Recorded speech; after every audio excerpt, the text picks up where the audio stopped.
Hello and welcome to the Fonterra Sky broadcast. I'm Grant Walker.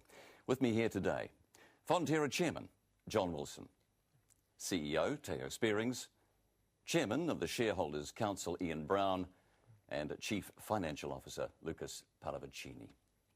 John, let's start with you. We're coming to the end of year, and of course Plenty on the board met this week, and you've reviewed the milk price as required under DERA, so let's go through that. The board has decided to maintain the milk price at the $8.30 that it is today, and that $8.30 is impacted by the significant volatility we have got in milk prices globally currently, and is impacted by the difference between the stream returns that we get, and we're going to talk about that today, Grant.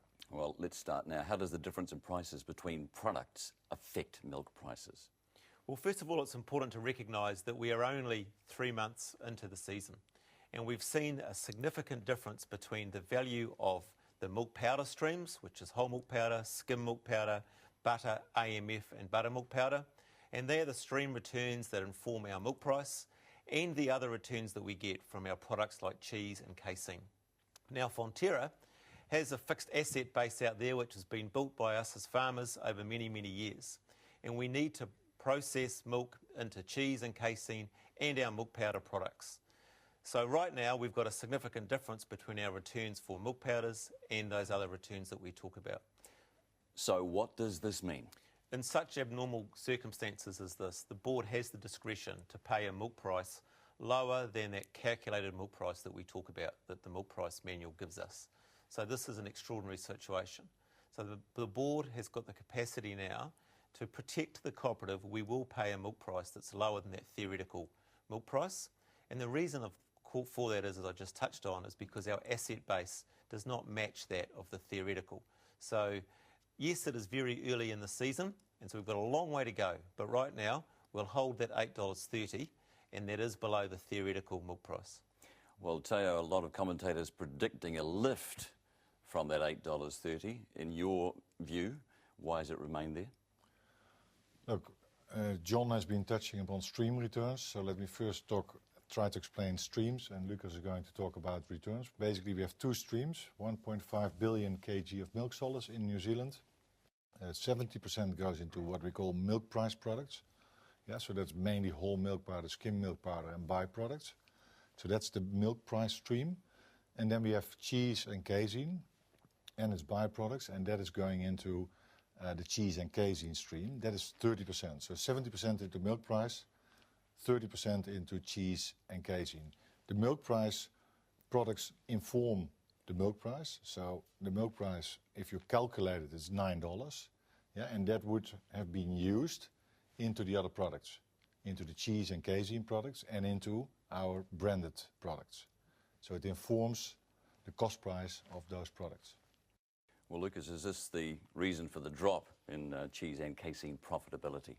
Grant, indeed, this is the reason for the drop and significant drop in cheese and casein. Let me just explain this with one simple graph. And you can see on that graph that we have a blue line depicting actually the whole milk powder market price, which you can see has significantly increased over the last months and is at a record high. And as we have explained before, that is actually very good because that makes the milk price. On the other side, though, we have products like cheese and casein, and on this chart you see actually the red line depicted, which is the cheese market price, which also has increased over the last months, but significantly less than the whole milk powder price. Now, what happens is when we calculate the whole milk powder price, that derives into the milk price. That itself will then be the cost of production for the cheese. So if you look at the gap between the blue and the red line, what it shows you is actually that we have a higher cost of production than what we will actually realize on the market where we sell that cheese. Currently, that gap is around 800 million New Zealand dollars, and that is why you have this significant profitability reduction today. So, Teo, from what Lucas is saying, you have to act now to protect the co-op going forward. Correct. Doing nothing is, in this case, impossible because it is about protecting the co-op and it is about investing in the future. Right now, what John has explained, that's protecting the co-op at this point in time. What we have to look at, what Lucas said, if this continues long term, we need to really think about the implications. And we need to think about the implications for our product mix, but also for our asset footprint in New Zealand and outside New Zealand. And that is really on strategy and what we say, turning the wheel, shifting volume to higher value propositions. And that's why we have to protect the co-op here. We have to stay on strategy and we have to keep on investing in our long-term future, like in our assets. We are constantly investing in New Zealand assets, the most modern big spray dryers on the planet. We have a global food service business. We keep on investing in that. China farms, China infant nutrition launch needs investments. We are really driving hard in Asia, Latin America. Australia needs a turnaround. Investments are needed as well. And we are looking even further ahead to our global milk pools. So we are really focused on that as well. So if we want to stay relevant, we need to keep on investing in our future. John, let's look at some of the other decisions taken at the board meeting. Well, it's important just to come back and summarise where we are, I think, Grant. So our calculated milk price under the milk price manual would have given us a $9 milk price. So we're at $8.30, which is 70 cents below that.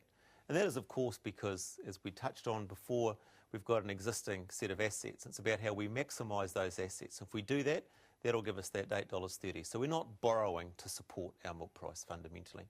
And the other announcement today is that we will announce an expectation, and it's an expectation early in the season, of a 10-cent dividend. So for a farmer, it's 100% shared up. That would be an $8.40 per kilogram of milk solids payout. And then we've also announced today that we will increase the advance rate by 30 cents in January. You've also given the okay to a new dryer in Pahiatua. Yes, very much on strategy. So strategy and very much topical for today's conversation, where milk powder, of course, is the product that is heavily demanded globally. So we're able to announce today a third dryer for Pahiatua. It's an investment of approximately $235 million. Ian, we'd like to bring you in here. Can you give us an update, please, on farm? Yes, Grant. Look, it's been a great start to the season this year. We've had a really favourable winter, early spring. Most farms I know are up in production at the moment. And, of course, as I drove up today, I drove through some more rain showers, so that's really, really good for early December. I think also, let's not forget we're in a record payout year, $8.30. Milk price at the moment is very, very strong. And I really just do want to add that farmers are absolutely used to volatility. We deal with it all the time, and what we are seeing on farm today is really some really cautious, what I would call prudent spending at the moment as we rebound from last season's drought. John, a big year for the co-op?